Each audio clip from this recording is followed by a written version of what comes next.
Hi, everyone. It's Christine Kopr with Sotheby's Realty in Vancouver, BC, with your February market update.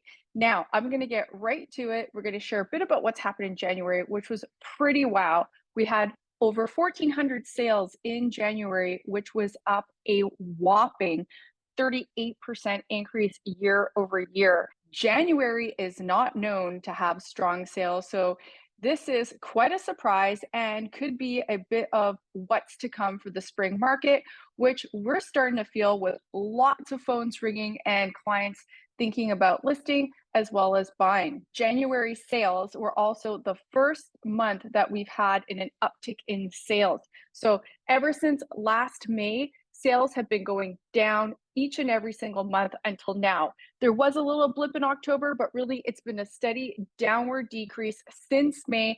And this is a really great increase in terms of sales activity in the marketplace. Are we going to get over 2,000 sales in the month of February, which would be great to see? Having about 2,000 sales or more is very common for our marketplace. And also, while it's not signs of a super strong market, it is the right trend and it would be on the lower end of healthy, a lot better than the anemic sales that we've been facing over the last few months. Let's get started with our Metro Vancouver stats presented by your Greater Vancouver Realtors. For those of you just tuning in, I go through this each and every single month. Today, what we're looking at are the stats for January of 2024 and looking back at December and November of 2023 to put these 3 months into perspective and see how we did. January, we had 1,427 sales. Wow, it was a blockbuster of a month. Sales were not only up 6% from December, and January is typically not a strong month, they're also up 38% year over year.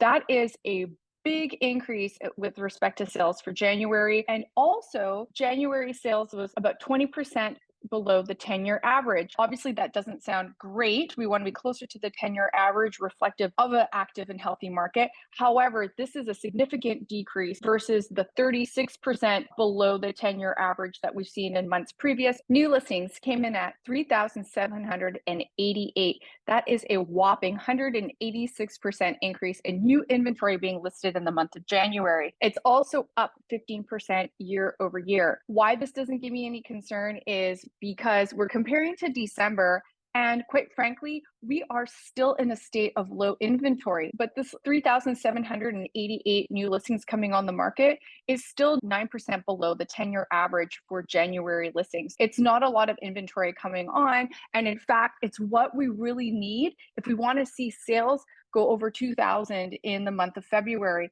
And there's a lot of things that can make that happen. Active listings, 8,633 homes were available at the end of January. Now, this is down 2% month over month. This is what makes this January so interesting. Usually active listings increase over January because of the decrease in activity in December. There are some listings on the market, but we just had listings expire and not a lot of inventory has still come on. While we did see an increase in January, in the grand scheme of things, we're still sitting at a very low 8,633 homes for sale, which is actually less than last month, and it's up 10% year over year, which again is great because last year we were suffering from low inventory, which led to a very active spring.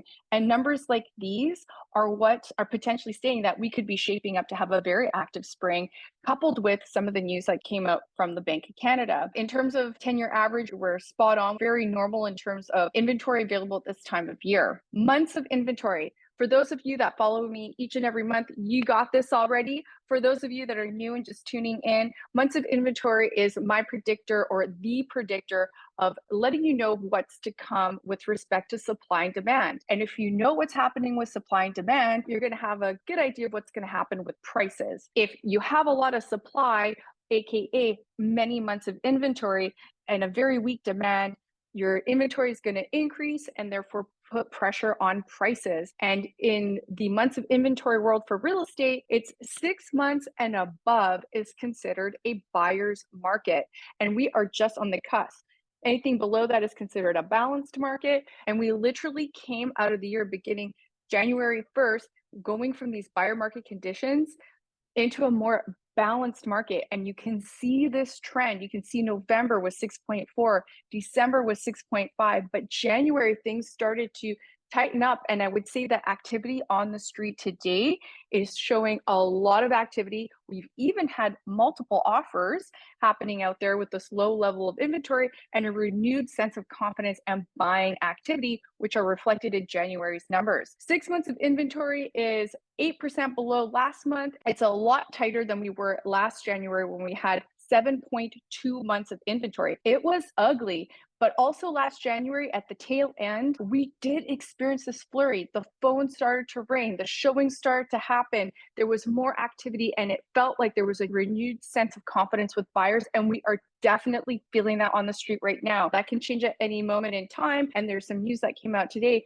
that could temper this new activity. But right now, it really feels like the buyers are ready to buy and they're feeling good about it. And I'm not suggesting that we're going to go into some frenzy of a spring market. However, I feel like we do have all the ingredients to have some decent strength in the spring market. And I think there's going to be some opportunities out there, especially if you're thinking about selling. Benchmark price, we are sitting at 1.161 for your benchmark price. It's down just 1% from month over month. We're still up 4% year over year. We've had some negligible price reductions since August. We've been seeing the benchmark price go down about 0.5% to 1% every month. There has been some downward pressure on prices, but quite frankly, we've been very resilient market considering where interest rates have been and were in the summer to early fall. There's been some shifts there with respect to the bond market, not the Bank of Canada who controls the variable interest rates, but the bond market that controls your 5-year and 3-year fixed mortgages. Last year, we had interest rate increases, bond market went crazy. Lo and behold, our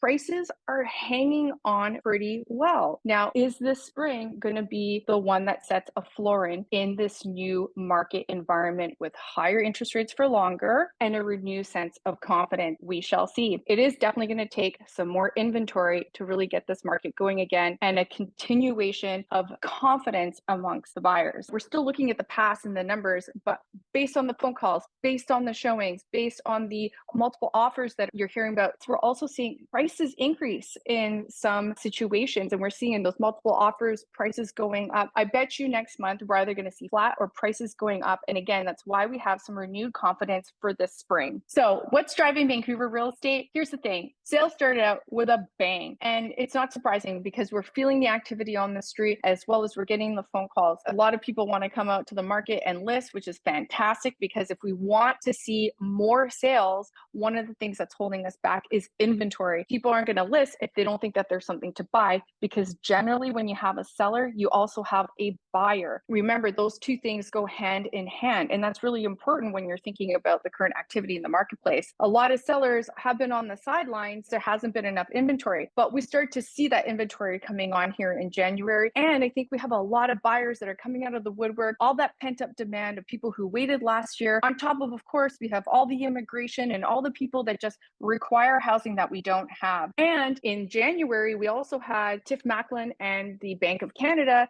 talk about inflation and interest rates. And basically the conclusion is that we're not even talking about raising interest rates anymore, and more so trying to figure out when can they start reducing interest rates. And I think that psychological impact has created a lot of consumer confidence, not only for the buyers, but also for sellers too, to have some comfort with what's to come. So I think this positive attitude has really helped put a surge into things. And we're starting to see that market activity today, because if we're at peak interest rate, then really all we're looking for is the time when things are going to start coming down. And or if you can afford your mortgage at today's rate, then that's okay with you. And you've secured yourself.